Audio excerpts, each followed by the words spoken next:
The wheels of the commercial airliner touched down on American soil, with a gentle thud that sent a wave of relief through Staff Sergeant David Johnson's tired body. After 18 long months serving overseas, he was finally home. The plane taxied slowly toward the gate at Denver International Airport, and David pressed his face against the small window, watching the familiar landscape roll by. Snow-capped mountains stretched across the horizon, a sight he had dreamed about countless nights while stationed in the dusty deserts of the Middle East. David adjusted his desert camouflage uniform and ran his hand over his close-cropped hair. The uniform felt strange now, almost foreign after wearing it every single day for over a year. Battle-worn patches decorated his sleeves, each one telling a story of service, sacrifice, and brotherhood. The American flag on his right shoulder was faded from the harsh desert sun, and his name tape had begun to fray at the edges. These weren't just clothes to him. They represented everything he had given to serve his country.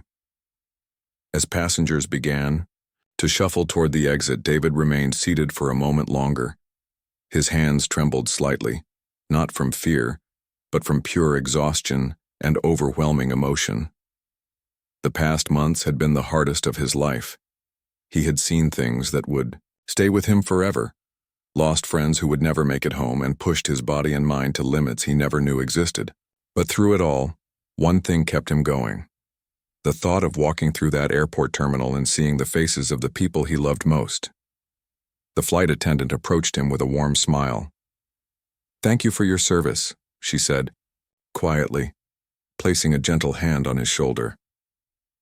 "Welcome home, soldier." David nodded, unable to find words. These simple gestures from strangers meant more than they could ever know. After months of being surrounded by the sounds of helicopters, explosions, and military radio chatter, the kindness of everyday Americans felt like a healing balm to his weary soul. David finally stood and grabbed his carry-on bag from the overhead compartment. Inside were the few personal items that had traveled with him through his deployment: letters from home, a worn photograph of his family, and a small wooden cross his grandmother had given him before he left. These simple objects had been his lifeline during the darkest moments overseas. Walking down the jet bridge felt surreal. Each step brought him closer to a life he had put on hold when duty called. The familiar sounds of a busy American airport filled his ears. Announcements over the intercom, children laughing, the rolling of suitcase wheels across polished floors. After months of military bases and foreign lands, these ordinary sounds felt like music. The terminal stretched out before him like a maze of shops, restaurants, and waiting areas. Travelers hurried past, most absorbed in their phones or conversations, unaware that a combat veteran was taking his first steps back into civilian life. David moved with the measured pace that had become second nature during his service, alert, observant, but not rushed. Old habits from the military died hard. His destination was baggage claim, where 2 large duffel bags waited for him. These bags contained everything he owned: uniforms, boots, personal items, and gifts he had carefully selected for his family during his rare moments of downtime. One bag held something special: a handmade scarf he had purchased from a local woman in the village near his base. He had carried it for months, protecting it through sandstorms and long convoy rides, knowing it would be perfect for his wife during the cold Colorado winters. As David walked through the terminal, he noticed the stares. Some people looked at his uniform with respect and gratitude, nodding or offering quiet words of thanks. Others seemed uncomfortable, their eyes darting away quickly. A few appeared suspicious, as if his presence somehow disturbed their sense of security. These reactions weren't new to him. He had experienced them before, even before his deployment, and he had learned to ignore the negative looks while cherishing the positive ones. The baggage claim area bustled with activity. Families reunited with hugs and laughter. Business travelers hurried toward taxi stands, and vacation goers shared stories of their adventures. David found carousel number 3, where his flight's baggage would arrive. The conveyor belt wasn't moving yet, so he stood patiently among the other passengers, his military training having taught him that good things come to those who wait. A young boy, maybe 7 years old, tugged on his mother's sleeve and pointed at David. "Mom, is he a real soldier?" the child whispered loudly. David smiled and knelt down to the boy's level. "Yes, I am," he said gently. "I just got back from helping people far away." The boy's eyes grew wide with wonder, and his mother smiled, gratefully. "Thank you for keeping us safe," she said. Moments like these reminded David why he had chosen to serve. The baggage carousel finally rumbled to life, and suitcases began sliding down the chute. David watched carefully for his bags, knowing they contained not just his belongings, but pieces of his journey. His first duffel bag appeared, olive green with multiple straps and buckles, clearly military issue. As he lifted it from the conveyor belt, the weight brought back memories of countless training exercises and deployment preparations. His second bag took longer to appear, and David began to worry it might have been lost. This bag contained the most important items, the gifts for his family and his dress uniform for an upcoming ceremony. Finally, it came sliding down, followed by a cardboard box that had been taped and retaped multiple times. This box held care, packages from his unit, items that fellow soldiers had asked him to bring back to their families. Loading everything onto a luggage cart, David felt the physical weight of his journey. But more than that, he felt the emotional weight of returning. Home and everything looked the same, but he knew he had changed. The experiences overseas had shaped him in ways he was still trying to understand. He was the same person who had left 18 months ago, but he was also someone entirely new. The final destination was the pickup area, where his family waited. His wife had texted him earlier saying she and their daughter would be right outside, the main entrance. David could barely contain his excitement as he pushed the luggage cart toward the exit doors. Soon he would hold them again, breathe in the familiar scent of home, and begin the process of rebuilding the life he had temporarily set aside. The automatic doors slid open, and cool mountain air filled his lungs. After months of desert heat and foreign air, even the Colorado winter felt refreshing. David looked around the pickup area, searching for familiar faces among the crowd of people waiting for their loved ones. His heart raced with anticipation, knowing that any moment he would see the two people who had kept him going through the longest, most challenging period of his life. Little did David know that his journey home was about to take an unexpected turn. One that would test not just his patience but his faith in the very country he had spent the last 18 months serving with honor and distinction. David pushed his luggage cart through the busy airport terminal, his mind focused on the reunion waiting for him outside. The wheels squeaked slightly as he navigated around other travelers, but he barely noticed. After 18 months of separation, nothing could dampen his excitement about seeing his family again. He had rehearsed this moment in his mind countless times during quiet nights on base, imagining every detail of their embrace. As he made his way toward the exit, David noticed 2 airport security guards standing near a pillar, their eyes scanning the crowd. This was normal. Airports always had security personnel watching for anything unusual. One guard was older, probably in his 50s, with graying hair and a stern expression that seemed permanently etched on his face. His name tag read, Officer Martinez. The younger guard beside him looked to be in his 30s, fidgeting with his radio and appearing less comfortable with whatever conversation they were having. David continued walking, his military boots clicking softly against the polished floor. He had learned during his service to be aware of his surroundings, and something about the way the older guard was looking at people made him slightly uneasy. But he pushed the feeling aside. He was home now, on American soil, surrounded by his fellow citizens. There was nothing to worry about. The older security guard, Martinez, nudged his partner and pointed toward David. "Look at that guy," he whispered, loud enough for nearby passengers to overhear. "Something doesn't seem right about him."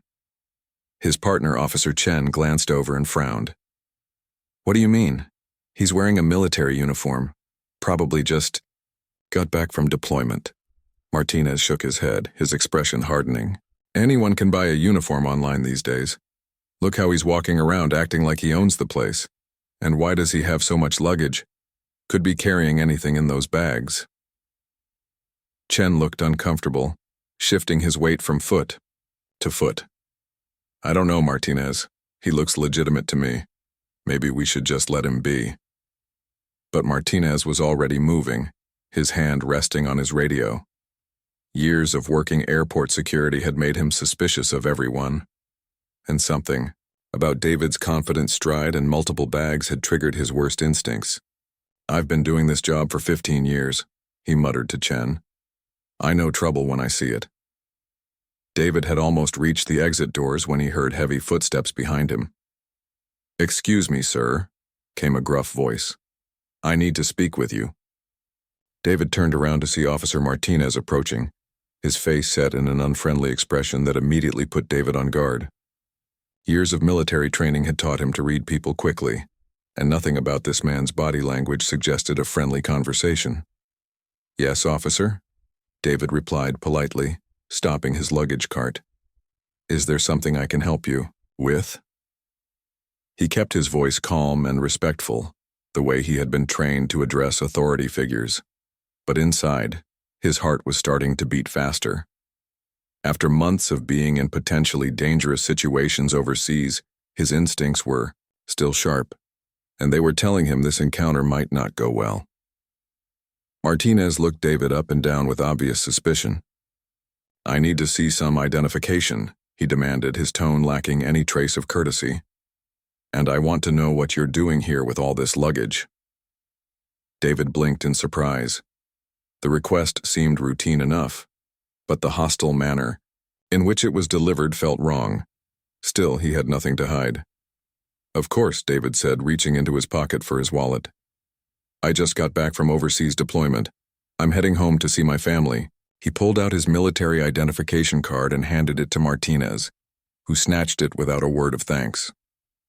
David watched as the security guard examined the ID with exaggerated scrutiny, as if he were looking at a piece of evidence in a criminal investigation. Martinez held the ID up to the light, turning it over several times. This could be fake, he announced loudly, causing several nearby passengers to stop and stare. Anyone can make a fake military ID these days. Happens all the time. David felt his face flush with embarrassment and anger. In all his years of service, no one had ever questioned the authenticity of his military credentials. Officer, I can assure you that ID is real, David said, working hard to keep his voice steady. I've been serving overseas for the past 18 months. I have my deployment orders and other paperwork if you need to see them. He started to reach for his carry-on bag, where he kept his official documents, but Martinez stepped back quickly. Don't reach for anything, Martinez barked, his hand moving to his radio. Keep your hands where I can see them. The outburst was so loud and sudden that people throughout the area turned to look. David froze, his hands raised slightly, completely bewildered by the escalation. He had done nothing but cooperate, yet somehow the situation was spiraling out of control. Officer Chen finally stepped forward, looking embarrassed by his partner's behavior. Martinez, maybe we should just verify his credentials through proper channels, he suggested quietly. This doesn't seem necessary. But Martinez waved him off, his face red with what appeared to be anger or excitement. I know what I'm doing, Martinez snapped at his partner. Then he turned back to David, his voice getting louder with each word.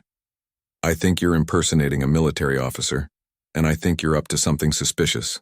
Nobody just walks around an airport with this much luggage unless they're planning something. David couldn't believe what he was hearing. Sir, with all due respect, I am a United States soldier. I have served my country faithfully and I'm just trying to get home to my family. If you have concerns about my identification, please feel free to contact military personnel to verify my status. He spoke with the measured tone he had learned during his service, but inside, he was fighting a growing sense of outrage. By now, a small crowd had gathered to watch the confrontation. Some people were openly staring, while others pretended to look at their phones while recording the interaction. David could hear whispers and murmurs from the onlookers, some expressing concern for him, others seeming to agree with the security guard's suspicions. An elderly woman pushing a wheelchair approached Officer Chen. That young man has been nothing but polite, she said in a shaky voice. Why are you treating him this way? He's wearing our country's uniform. Chen nodded gratefully at her intervention, but Martinez was too focused on David to pay attention to anyone else. "I don't care what anyone thinks," Martinez declared, his voice carrying across the terminal. "I'm calling for backup. This situation needs to be handled properly."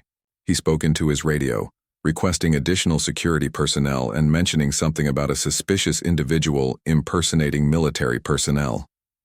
David stood there in stunned silence, watching as his homecoming celebration turned into a public humiliation. People were staring, phones were recording, and whispers were spreading throughout the area. All he had wanted was to walk through this airport and into the arms of his waiting family. Instead, he found himself being treated like a criminal by the very people who were supposed to protect and serve the public. Officer Chen looked increasingly uncomfortable, glancing between his partner and David with obvious distress. "Martinez," he tried again, "maybe we should handle this differently. This doesn't feel right." But Martinez was beyond reasoning with, apparently convinced that he had uncovered some sort of conspiracy. "Backup is on the way," Martinez announced, as if he had just solved the crime of the century. "We'll get to the bottom of this." David closed his eyes for a moment, taking a deep breath and trying to center himself the way he had learned during his military training. He knew this situation was about to get much worse before it got better, and he needed to stay calm for whatever was coming next. The automatic doors to the outside were only 50 feet away, but they might as well have been on another continent. His family was waiting just beyond those doors, probably wondering why he was taking so long. David had no way of knowing that in a few minutes, instead of walking out to freedom and reunion, he would be walking away in handcuffs, his dignity stripped away in front of dozens of strangers who would never forget what they witnessed that day. The sound of multiple footsteps echoed across the terminal floor as backup security arrived. David watched in disbelief as 3 additional airport security officers hurried toward them, their faces serious and focused. Behind them came 2 city police officers, their hands resting casually on their duty belts. What had started as a simple request for identification was now turning into something that felt like a major security incident. David's heart sank as he realized how quickly things were spiraling out of control. He had been in genuine combat situations overseas that felt less intense than this moment in his own country's airport. The crowd of onlookers had grown larger, with people stopping their travels just to watch what was happening. Some held up their phones, recording everything, while others whispered to each other and shook their heads in confusion. Officer Martinez strutted toward the arriving backup with obvious satisfaction, as if he had just uncovered a terrorist plot. "This individual is impersonating a military officer," he announced loudly enough for everyone nearby to hear. "He's acting suspicious, has multiple bags, and I believe his identification is fake. We need to detain him immediately." One of the newly arrived security supervisors, a woman in her 40s with sergeant stripes on her uniform, looked David up and down. Her expression was more professional than Martinez's, but David could see the skepticism in her eyes. "What's your name?" "Son?" she asked, her tone neutral but firm. "Staff Sergeant David Johnson, ma'am," David replied, standing straighter and using his military bearing. "I just returned from an 18-month deployment overseas. I was heading to meet my family when Officer Martinez stopped me." He spoke clearly and respectfully, hoping that his calm demeanor would help diffuse the situation. The supervisor, whose name tag read Sergeant Williams, took David's military ID from Martinez and examined it carefully. "This looks authentic. To me," she said quietly to Martinez, but he shook his head vigorously. "These fake IDs are getting better and better," Martinez insisted.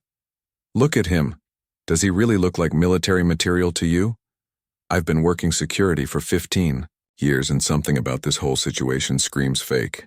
His words carried an undertone that made several people in the crowd shift uncomfortably. Officer Chen, who had been standing quietly during the entire confrontation, finally found his voice. "Sergeant Williams, I've been watching this whole interaction. This gentleman has been nothing but cooperative and respectful. Maybe we should just verify his credentials through official military channels instead of assuming the worst." But Martinez wasn't backing down. He turned to the 2 police officers who had just arrived. "Officers, I need you to arrest this individual for impersonating a military officer and creating a disturbance. He's been uncooperative and suspicious from the moment I approached him." David couldn't believe what he was hearing. "Uncooperative," he said, his voice rising slightly for the first time. "I have done everything you asked. I showed you my identification, I explained my situation, and I've been respectful throughout this entire encounter. How exactly have I been uncooperative?" One of the police officers, a younger man who looked to be in his late 20s, stepped forward. "Sir, I need you to calm down," he said, interpreting David's justified frustration as aggression. "We're just trying to sort this situation out." "I am calm," David replied, forcing his voice back to a steady tone. "I'm just confused about why showing my military ID and explaining that I'm coming home from deployment is being treated as suspicious behavior." He looked around at the faces surrounding him, searching for some sign of reason or understanding. An older gentleman in the crowd called out, "Leave that soldier alone. Can't you see he's legitimate?" This prompted murmurs of agreement from several other onlookers, but it also seemed to make Martinez more determined to prove his point. "This is exactly what someone impersonating a soldier would want you to think," Martinez announced to the crowd. "They count on your sympathy and respect for the uniform to get away with their crimes." His words were met with confused looks from most of the bystanders, who couldn't understand what crime David could possibly be committing. Sergeant Williams was still examining David's identification when her radio crackled to life.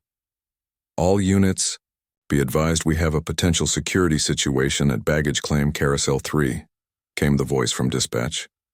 Williams looked up with concern, not realizing that she was standing in the middle of the very situation being reported. "That's us," Martinez said triumphantly. "Someone called in a suspicious person, which confirms everything I've been saying." What he didn't mention was that he had been the one to call it in, making his circular logic even more absurd. David felt like he was trapped in a nightmare. "Ma'am," he said to Sergeant Williams, "please just call the military base and verify my credentials. This whole situation can be resolved with one phone call." His voice carried a note of desperation that he tried to hide, but the stress of the moment was beginning to show. "We don't have time for that," Martinez interjected. "For all we know, he could have accomplices waiting outside. We need to secure the situation now." He turned to the police officers with an expression of urgency that seemed completely disproportionate to the actual circumstances. The older police officer, who had been quietly observing the interaction, stepped forward. "Son, I'm going to need you to put your hands behind your back," he said to David. "We're going to detain you while we sort this all out." David felt the world spinning around him. "Officer, please," he said, his voice barely above a whisper. "I am a United States soldier. I have served my country faithfully for years. I just want to go home to my family. They're waiting for me right outside those doors." But the decision had already been made. The older police officer moved behind David while his partner positioned himself to the side. "Hands behind your back, please," the officer repeated, this time more firmly. David looked around at the crowd of faces staring at him, some with sympathy, others with curiosity, and a few with the kind of judgment that cut deep into his soul. With no choice but to comply, David slowly placed his hands behind his back. The cold metal of the handcuffs clicked around his wrists, each click echoing in his ears like a gunshot. The sound seemed to reverberate through the entire terminal, marking the moment when a decorated combat veteran became a suspected criminal, in the eyes of airport security. The crowd gasped as the handcuffs were applied. Several people began recording more actively, recognizing that they were witnessing something that would likely make the news. A middle-aged woman near the front of the crowd had tears in her eyes as she watched David being processed like a common criminal. "This is wrong," she called out to anyone who would listen. "That man is a hero, and you're treating him like a terrorist." Her words were echoed by several other voices in the crowd, but the security team was already committed to their course of action. As David was led away from his luggage cart, he turned his head toward the exit doors where he knew his family was waiting. His wife and daughter had no idea that instead of running into his arms, he was being arrested and would soon be sitting in a security office, trying to prove that he was exactly who he claimed to be. Officer Chen followed the group, shaking his head in disbelief at how quickly things had escalated. He had tried to voice his concerns, but Martinez's confidence and seniority had overruled his instincts. Now he was watching a situation unfold that he knew in his heart was completely wrong. The walk to the security office felt like the longest journey of David's life. Each step took him further away from the reunion he had dreamed about for months, and deeper into a situation that seemed to grow more surreal by the minute. Behind him, he could hear the crowd continuing to discuss what they had witnessed, their voices a mix of outrage, confusion, and disbelief. As the security office door closed behind him, David realized that his homecoming story was taking a turn that no amount of military training could have prepared him for. The very uniform that should have been a symbol of honor and service had somehow become a source of suspicion and doubt. The security office felt cramped and sterile, with fluorescent lights buzzing overhead and the smell of stale coffee filling the air. David sat in a hard plastic chair, his hands still cuffed behind his back, watching as Officer Martinez shuffled through paperwork with obvious satisfaction. The whole situation felt like a bad dream that he couldn't wake up from. "Name?" Martinez asked without looking up, his pen hovering over an incident report form. David had already given his name multiple times, but he answered again with the same patient tone he had maintained throughout this ordeal. "Staff Sergeant David Johnson." "Date of birth?" Martinez continued, treating David like any other suspect they might process on a typical day. David provided the information, wondering how long this charade would continue.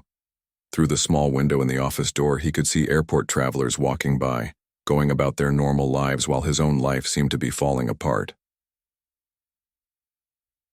"Officer." Chen stood near the door, looking increasingly uncomfortable with the entire situation. He had been quiet during the walk to the office, but David could see the doubt in his eyes. Unlike Martinez, Chen seemed to recognize that something about this arrest didn't feel right. Sergeant Williams entered the office carrying a folder and David's military identification. She had been making phone calls from her own office, trying to verify the information on the ID card.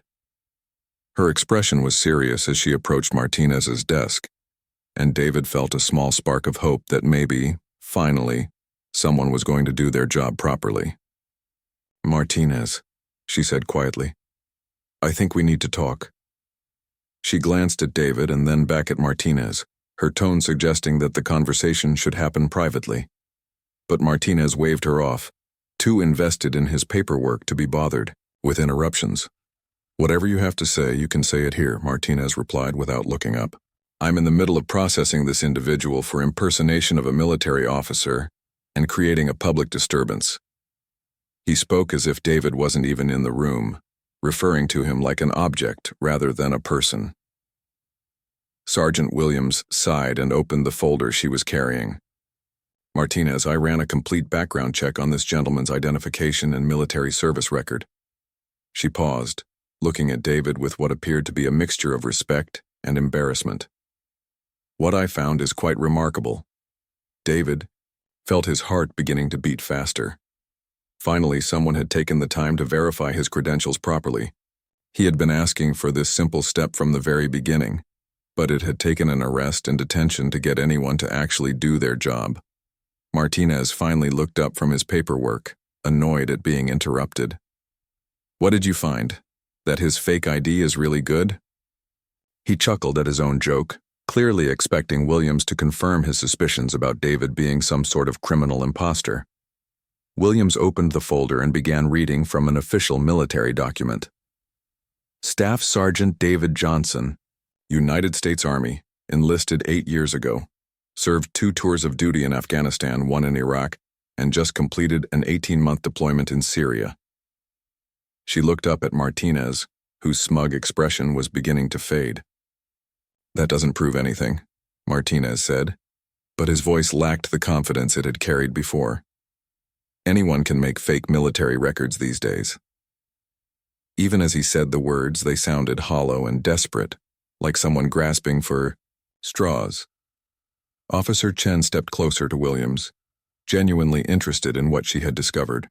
Unlike Martinez, he was open to the possibility that they had made a terrible mistake. "What else did you find out?" he asked quietly. Williams continued reading from the official documents. Staff Sergeant Johnson has received multiple commendations for his service, including the Army Commendation Medal, the Combat Action Badge, and, she paused, looking directly at Martinez, the Bronze Star Medal for Valor in Combat. The room fell silent. Even Martinez stopped pretending to work on his paperwork and looked up with surprise. The Bronze Star was not something that was given lightly. It was awarded to soldiers who had demonstrated exceptional bravery in the face of enemy action.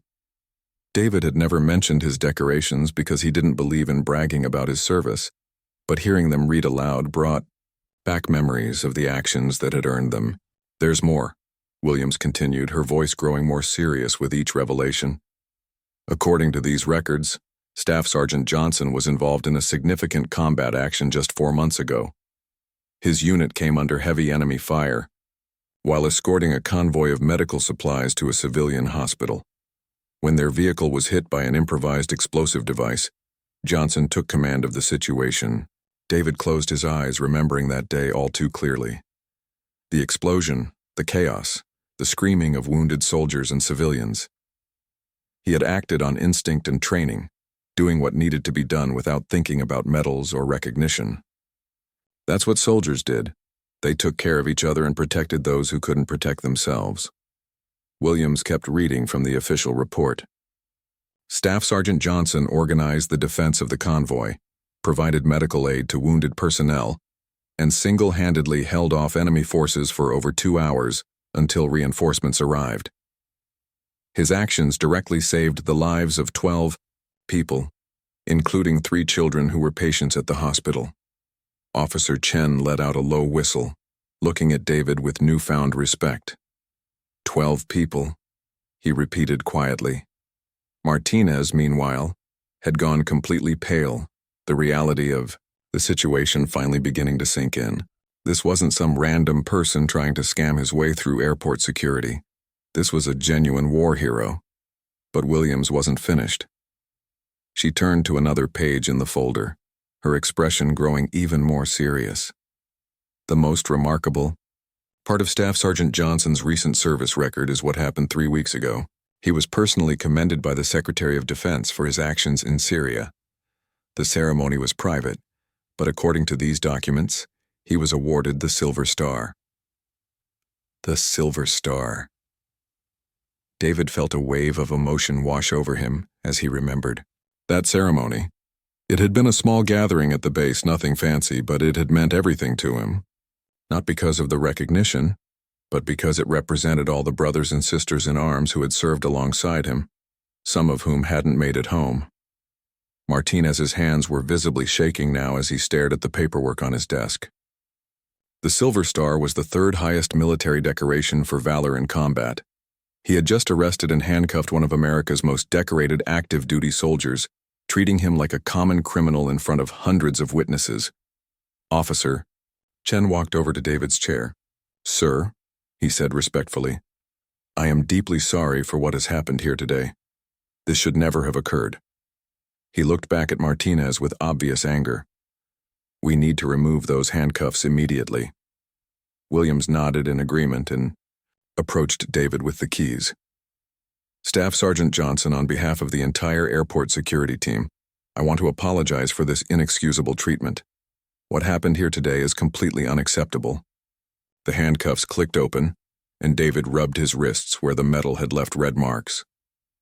As feeling returned to his hands, David looked around the room at the faces staring back at him.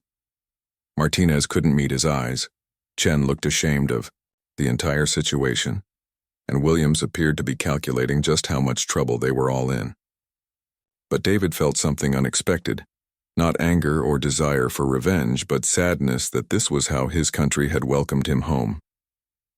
"There's one more thing," Williams said quietly, checking her watch. "According to the information I received, Staff Sergeant Johnson is scheduled to appear at a veterans ceremony next week, where he will be honored alongside other decorated service members. The event is being hosted by the governor and will be attended by several high-ranking military officials." The weight of Martinez's mistake was becoming clearer with each passing moment. Not only had he arrested an innocent man, not only had he humiliated a war hero, but he had done so to someone who was about to be publicly honored by state and military leadership.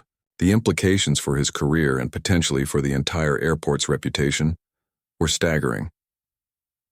Outside the office window, David could see travelers continuing their journeys, unaware that inside this small room, the truth was finally coming to light. His family was still waiting outside, probably worried sick about why he hadn't appeared. His wife had texted him twice during his detention, messages he hadn't been able to answer because his phone was in his confiscated luggage. David stood up slowly, his military bearing intact despite everything he had endured. He looked at each person in the room, knowing that this moment would change all of their lives in different ways. For him, it was validation that the truth always comes out eventually. For them, it was the beginning of a reckoning that would extend far beyond this small office in a busy airport. David gathered his belongings from the security office desk, his hands still bearing the red marks from the handcuffs. The room felt heavy with tension as everyone processed what had just been revealed.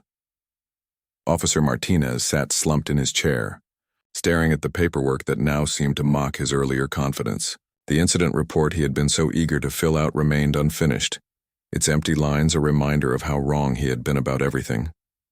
Sergeant Williams escorted David out of the office, walking slightly ahead to clear a path through the curious onlookers who had gathered outside. Word had already begun to spread throughout the terminal about what had happened. Airport employees whispered to each other as they passed, and several travelers who had witnessed the original arrest were still lingering nearby, their phones ready to capture whatever happened next. Staff Sergeant Johnson, Williams said as they walked toward the baggage claim area where his luggage cart still waited, "I want you to know that this incident will be fully investigated. What happened today goes against everything we stand for as public servants." Her voice carried genuine remorse, but David could also hear the worry underneath. She knew this situation was far from over. David nodded politely, but remained quiet. His mind was focused on getting outside to his family, who had been waiting for nearly 2 hours without any explanation for his delay. He could only imagine how worried they must be, probably wondering if something had happened to his flight, or if he had somehow missed them at the pickup area. As they reached his luggage cart, Officer Chen jogged up behind them, slightly out of breath. "Sir, I just wanted to say again how sorry I am about all of this," he said to David. "I should have spoken up sooner. I knew something didn't feel right from the beginning, but I didn't trust my instincts." His honesty was refreshing after everything David had experienced. "Thank you, Officer Chen," David replied, managing a small smile. "You were the only one who seemed to question what was happening. That takes courage, especially when you're the junior person in the situation." Chen nodded gratefully, clearly relieved that David didn't hold him responsible for Martinez's actions. The automatic doors to the pickup area finally came into view, the same doors David had been walking toward when this whole ordeal began. Through the glass, he could see his wife pacing back and forth near their car, her phone pressed to her ear. She was probably calling the airline or the airport, trying to figure out what had happened to him. Their 8-year-old daughter was sitting on a nearby bench, swinging her legs and looking bored but patient. David's heart ached as he watched his family waiting for him. This should have been one of the happiest moments of their lives, a soldier returning home from war to the people he loved most. Instead, it had turned into a public spectacle that would likely follow them for years to come. He could already imagine the awkward conversations, the stares from strangers, and the constant questions about that day at the airport. Just as they reached the doors, David heard his name being called from behind. He turned to see a man in an expensive suit, hurrying toward them, followed by a woman with a notebook and several other official-looking people. The man appeared to be in his 50s, with graying hair and the kind of confident walk that suggested he was used to being in charge. "Staff Sergeant Johnson," the man called out as he approached. "I'm Robert Hayes, the airport director. I just heard about what happened, and I cannot begin to express how deeply sorry I am for the treatment you received here today." He extended his hand, which David shook politely, though he remained cautious about this new development. Hayes looked genuinely distressed as he continued speaking. What happened to you is completely unacceptable and goes against every value this airport stands for. We pride ourselves on serving our community, especially our military personnel, and today we failed you in the worst possible way. His words seemed sincere, but David had learned to be skeptical of official apologies that came only after the truth was revealed.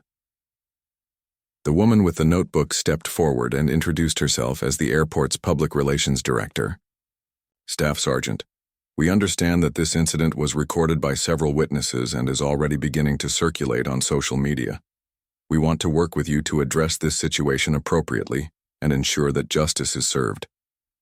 David glanced toward the doors where his family was still waiting, then back at the group of officials surrounding him. I appreciate your concern, he said carefully, but right now my priority is getting to my family. They've been waiting for me for hours and they have no idea what's been happening. Hayes nodded understandingly. Of course, your family comes first. But before you go, I want you to know that Officer Martinez has been suspended pending a full investigation. We're also implementing immediate changes to our security protocols to ensure nothing like this ever happens again. As if summoned by the mention of his name, Martinez appeared in the distance, walking slowly toward the employee exit with his head down. His supervisor was beside him, speaking in low, serious tones that suggested Martinez's career at the airport was probably over. David felt a moment of sympathy for the man despite everything that had happened. Losing a job was serious, especially for someone with years of experience, but Martinez had brought this situation on himself through his prejudice and poor judgment. Officer Chen, who had been standing quietly nearby, stepped forward again. Sir, I just want you to know that not everyone in law enforcement thinks the way Martinez does. Most of us have tremendous respect for what you and other service members do for our country. His words were simple but heartfelt, and David appreciated the gesture. The airport director handed David a business card with his personal contact information. Staff Sergeant, please call me directly if you need anything at all. We will be conducting a thorough review of this incident, and your input will be valuable in helping us prevent similar situations in the future. David pocketed the card and finally began walking toward the doors, his luggage cart squeaking slightly as he pushed it forward. The small crowd of officials followed at a respectful distance, understanding that this moment belonged to him and his family. Through the glass doors, he could see his wife had noticed the commotion and was walking toward the entrance, her face a mixture of confusion and concern. The doors slid open automatically, and cool mountain air hit David's face once again. But, this time, instead of feeling refreshing, it felt like freedom. He was finally leaving behind the nightmare of the past 2 hours and stepping into the life he had dreamed about during all those months overseas. His wife reached him first, her eyes wide with worry and confusion. David, what happened? Why are all these people here? Are you okay? The questions tumbled out of her as she wrapped her arms around him, not caring about the luggage cart or the crowd of officials watching from inside the terminal. David held her tightly, breathing in the familiar scent of her perfume and feeling the tension of the past hours finally beginning to melt away. I'm okay, he whispered into her ear. There was just a misunderstanding with airport security. Everything's fine now. He didn't want to worry her with the details, at least not yet. There would be time later to explain what had really happened. Their daughter came running over, having spotted her father from across the pickup area. Daddy! Daddy! She squealed, launching herself into his arms with the pure joy that only children can express. David lifted her up and spun her around, his heart finally beginning to feel light again. This was the moment he had pictured countless times during his deployment, holding his little girl and feeling like he was truly home. As the three of them stood there embracing, David became aware of phones recording them from inside the terminal. The story of his arrest and vindication was already spreading beyond the airport, shared by witnesses who had posted videos on social media. Within hours, local news stations would pick up the story, and by the next morning, it would be national news. But for now, none of that mattered. David was finally home, surrounded by the people who had kept him going through the darkest moments of his deployment. The injustice he had experienced was real and painful, but it couldn't take away from this moment of reunion and love. He had served his country with honor, endured false accusations with dignity, and now he was exactly where he belonged, in the arms of his family, ready to begin the next chapter of his life.